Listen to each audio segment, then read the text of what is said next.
Entonces, muy rápidamente ya, hemos explicado, la LOMCE, Rodrigo ha explicado muy bien por qué la LOMCE perjudica a la enseñanza pública, y lo que yo voy a intentar explicar es qué hay detrás de la LOMCE en cuanto al modelo social que se quiere convertir España. ¿Vale? Empezamos muy rápidamente. Dos frases, dos intervenciones, una del ministro Wert, otra de Gomendio. Ministro Wert: las asociaciones de padres manejan la información que quieren y yo no voy a discutir con ellos. Todo el mundo tenemos problemas para pagar según qué cosas. Esto lo dijo el 20 de septiembre del 2012. Lo pueden buscar en internet. Yo cuando doy un dato, digo la fuente. Montserrat Gomendio, secretaria de Estado de Educación, hace bien poco, el 23 de febrero, ya es fecha. La universidad es un sistema que no es sostenible y por lo tanto tendremos en algún momento que iniciar el debate sobre qué tipo de sistema queremos. Segundo punto de la introducción, artículo primero de la Constitución, no el segundo, no el tercero, no el décimo, el primero. España se constituye en un Estado social y democrático de derecho. No ponen un Estado de derecho, ponen un Estado social y democrático. Esto es muy importante. Podrían poner Estado democrático de derecho, podrían haberlo puesto, pusieron Estado social y democrático. Y en el artículo 128, toda la riqueza del país en sus distintas formas, y sea cual fuere su titularidad, está subordinada al interés general. Esto no es del programa de Podemos. Este es el artículo 128 de la Constitución española. ¿Vale? No lo digo para cuando dicen cosas de la Constitución, de que si no se piensa. Está ahí, 128. Proceso de precarización. Vamos allá, muy rápido. Precarización social. Primer punto, convergencia con Europa. ¿Qué nos ha ocurrido? Nos ha ocurrido lo siguiente, que no sale. Nos habrá ocurrido que ni sale, ya sale. En el año 95 teníamos 92 sobre 100 de convergencia con Europa. 100 es el nivel de vida europeo, para entendernos, nosotros estamos en el 92. En el año 2007, cuando empezaba la desaceleración acelerada, no sé si se acuerdan de aquello, teníamos 105, estamos por encima del nivel europeo. En el año 2013 estamos en el 95, es decir, estamos igual que en el año 97. Hemos perdido 16 años. Y los hemos perdido exactamente en 6 años. No le creo, porque yo gano lo mismo que en el 90. No, un momento, perdón. Es que no me tienen que creer. Dios me libre. Es que me siento como un evangélico de esto que es. Yo les creo y además aleluya. No, si yo toco a alguien. No me tienen que creer. Estos son datos, ¿eh? Yo se los puedo. Yo lo que pasa es que no le voy a hacer aquí la bibliografía documentada porque ahora es un rollo. Pero estos son datos. Yo sé alguien duda de los datos, yo le digo de dónde contraste, claro, ¿vale? ese contraste. Devaluación salarial. Yo no la tengo que creer. Esta raya es Europa. Desde el año 2008, los sueldos en Europa han subido de 100 a 105. Desde el año 2008, los sueldos en España han bajado de 100 a 85. ¿Vale? Seguimos.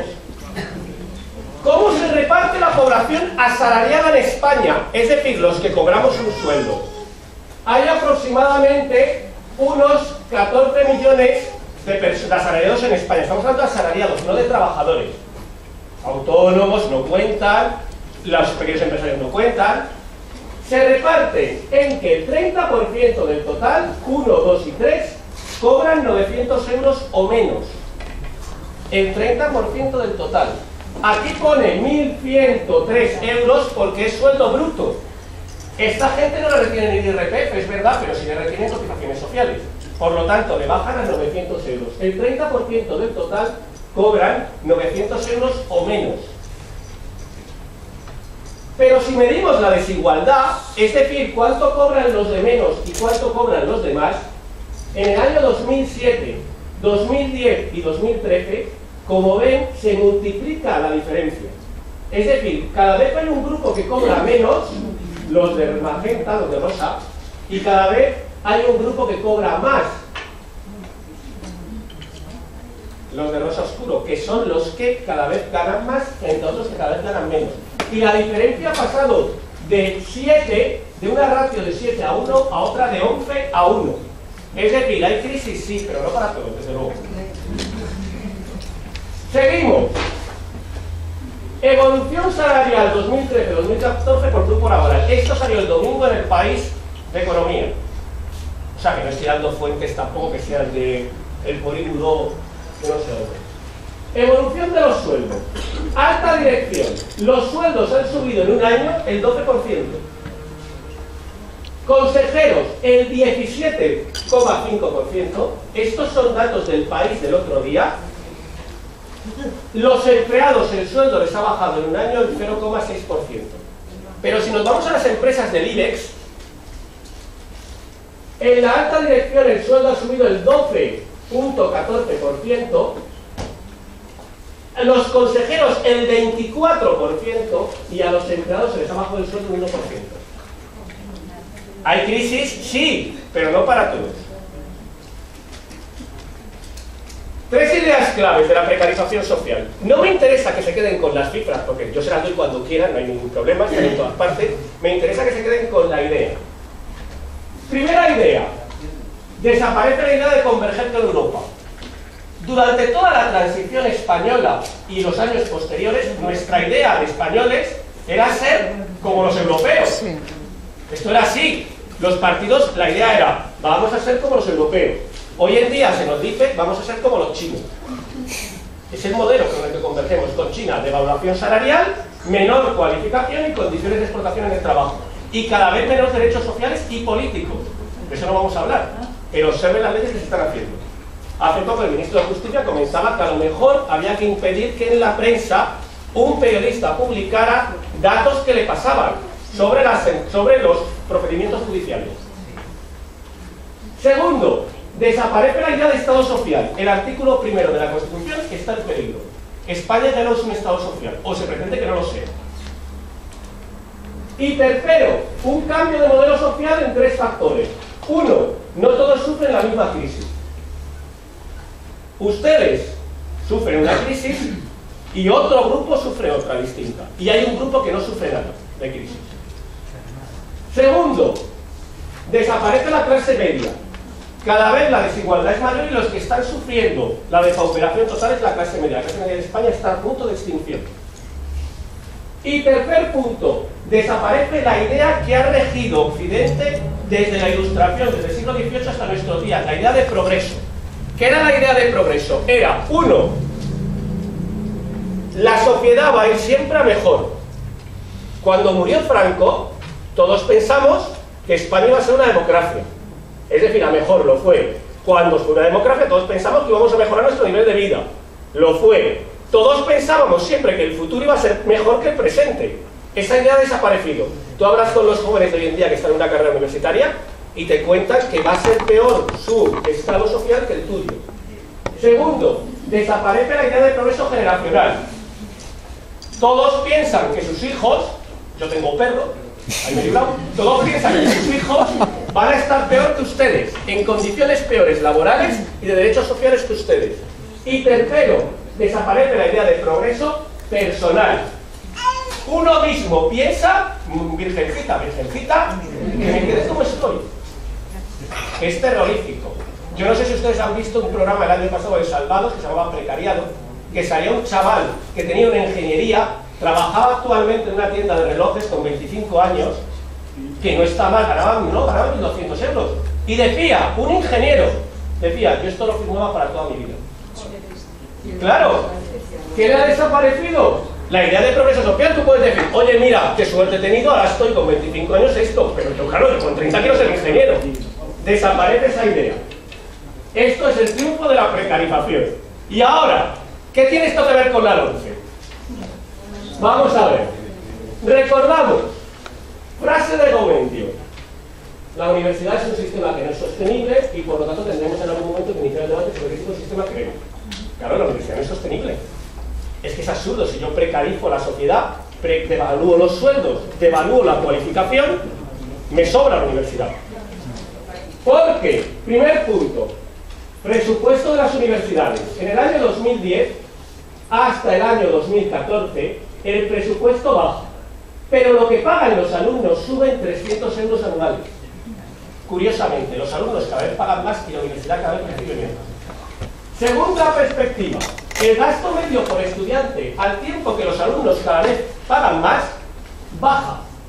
El gasto medio por estudiante en el año 2010 era 7.760 euros, el gasto medio por estudiantes en el 2014 es 6.461 euros. Es decir, 1.000 euros menos por estudiante, 1.200. Es curioso. Y tercero, el sistema educativo español universitario no es sostenible. Vamos a compararlo. En la Unión Europea estudian en la universidad el 34% de los jóvenes. En la OCDE el 35%. En España el 31%. Somos un país que está por debajo de la media de la Unión Europea y de la OCDE en número universitario. Cuando les cuenten la cantinera esa que cuentan de que en España todo el mundo va a la universidad, digan, enséñeme las estadísticas. O mejor dicho, digan, no le creo, enséñeme las estadísticas. Que es la idea. Claro, denme los datos. Y te lo dan. No, que es que los datos son irrebatibles, esto es por número de matrícula. Te lo dan y te hacen creer que... Pues entonces están dando mal los datos. Siguiente punto. ¿Qué tiene que ver el nivel educativo de cualificación con la clase social a la que pertenezco? Todo. Atención a estos datos que son brutales. Cuando los padres son profesionales, intermedios, cualificación intermedia, pequeños propietarios, manual cualificada, manual no cualificada, propietarios agrarios o trabajadores agrarios, los hijos, por ejemplo, que llegan a la universidad, varían entre el 70% de los hijos de profesionales al 6% de los trabajadores agrarios. Es decir, la clase social marca la cualificación de los estudiantes. ¿Vale? Si yo deprimo el sistema educativo, esto se dispara. Y entonces la clase social ya no marca, determina absolutamente. Porque si en vez de irme a los estudios superiores me voy directamente al rendimiento académico, por ejemplo, en conocimiento del medio, lengua, matemáticas, cuando los padres no tienen estudios, dan puntuaciones de 210. Cuando los padres tienen estudios universitarios, 275. Es decir, si yo descualifico a la población que consigo, que sus hijos estén descualificados. Así de simple. Yo elimino el sistema educativo de promoción social y entonces elimino la promoción social. ¿Qué es una reválida? Una reválida es un sistema de segregación. Una mentira que se repite. En la época de Franco había buena educación. Atención, datos. De cada 100 alumnos que iniciaron la enseñanza primaria en 1951, ingresaron 27 en la enseñanza media con 10 años. Todos los demás les han quedado por el camino. Aprobaron la reválida de bachillerato elemental con 14 años, 18%. Y 10 el bachillerato superior con 15 años. El 10% está en bachillerato. De este 10%, aprobaron el preuniversitario 5 y 3 alumnos acabaron la universidad. El 3% de la población iba a la universidad. Pero ojo, ¿quiénes iban? A la universidad llegaba el 3% de los estudiantes. Y de ellos, el 5% eran hijos de obreros especializados, el 36% de la población total, y el 0,5% eran hijos de obreros sin especialización. Es decir, entre el 58% conseguían el 5,5% universitarios. ¿Esto quién lo dice?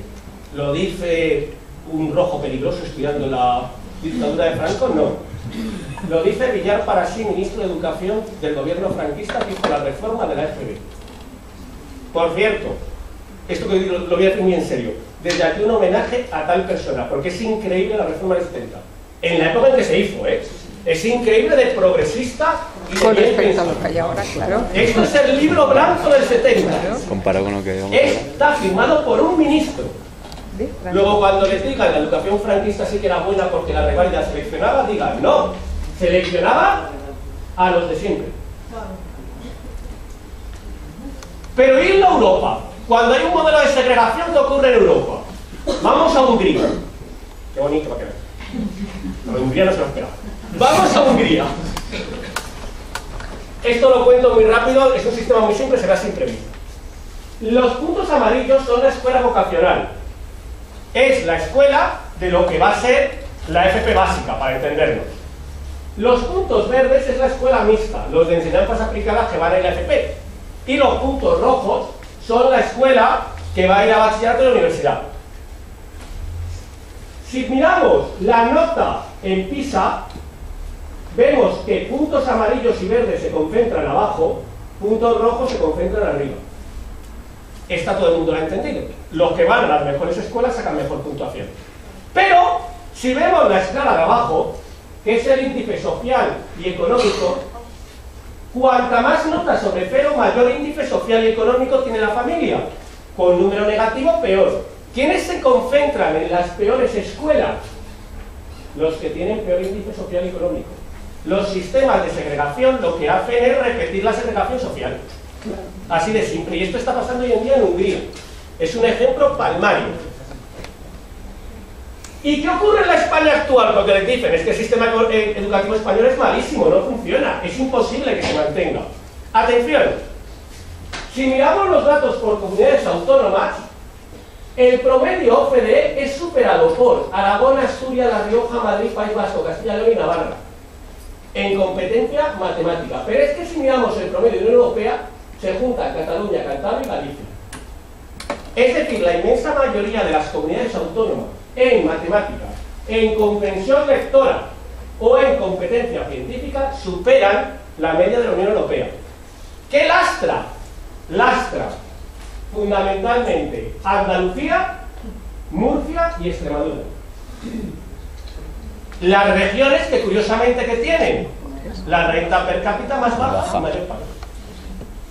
Luego, no es un problema del sistema educativo, porque si fuera un problema del sistema educativo, todo el mundo ¿cómo estaría?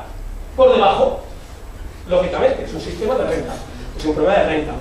Que arreglen la renta y verán cómo se arregla.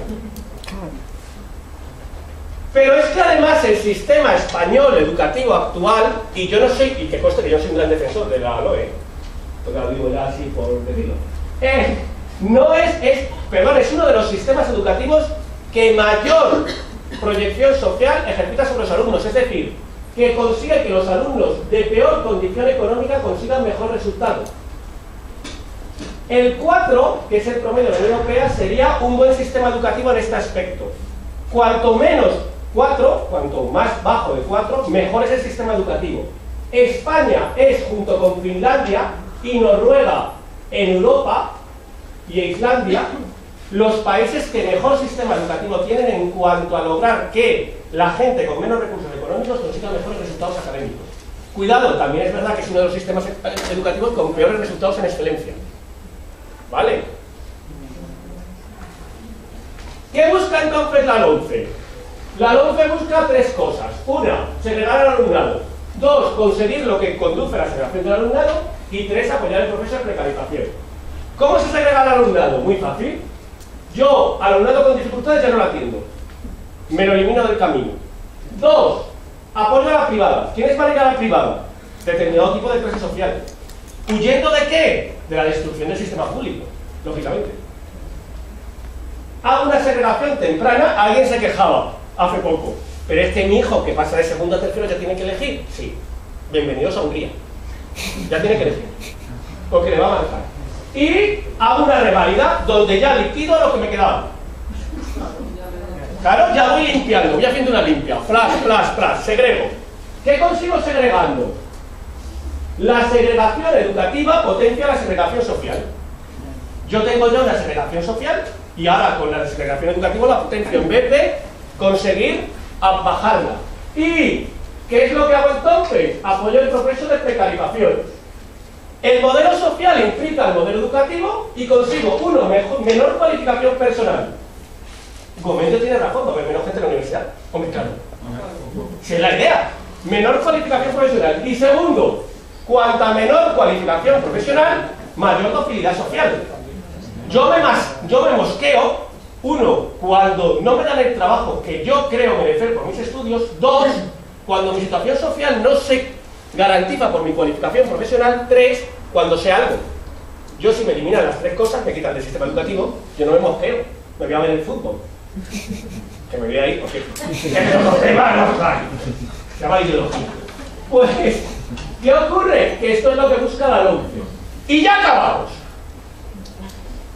Hay 2 opciones. 1, mantener el artículo 1 de la Constitución. España es un Estado social y democrático de derecho. No dice social o democrático, dice y democrático de derecho. O bien, 2, apostar por la sociedad precarizada. ¿Qué ocurre? Que son incompatibles. Tú no puedes mantener un Estado social y democrático de derecho con una sociedad precarizada. Entonces, hay que elegir por qué modelo optamos. Y para elegir por el modelo, recuerdo, ¿qué decía nuestra Constitución? ¿Cuál fue el pacto de los españoles? Estado social y democrático de derecho. La pregunta es, ¿hasta cuándo España va a ser un Estado social y democrático de derecho? Es decir, ¿cuándo podremos decir que la crisis se ha acabado y a lo mejor con la crisis se ha acabado con esto? Esa es la gran pregunta. Y por último, Abraham Lincoln, qué miedo. Abraham Lincoln llega a hacer un acto por la batalla de Gettysburg. Los del norte, gracias a Dios, han ganado la batalla de Gettysburg, el sur está hundido, y entonces hay un tío que suelta un discurso de 5 horas. Allí todo el mundo se aburre mucho, y Lincoln suelta un discurso de 330 palabras. El mejor discurso de la historia de la humanidad está considerado. Y acaba con las siguientes palabras: la gente que ha muerto en Gettysburg no ha muerto por la bandera, no ha muerto por los padres fundadores, ha muerto ¿por qué? Porque el gobierno del pueblo, por el pueblo y para el pueblo, no desaparezca de la tierra. Pues lo que estamos sufriendo es esta batalla. O queremos un Estado democrático real y social, o sencillamente lo que vamos a tener es una sociedad absolutamente precarizada en que sus hijos no van a tener la oportunidad que yo tuve de estudiar en la universidad con beca, hacer el doctorado con beca y conseguir llegar a lo que yo me merecía por mi esfuerzo personal. Y acabado.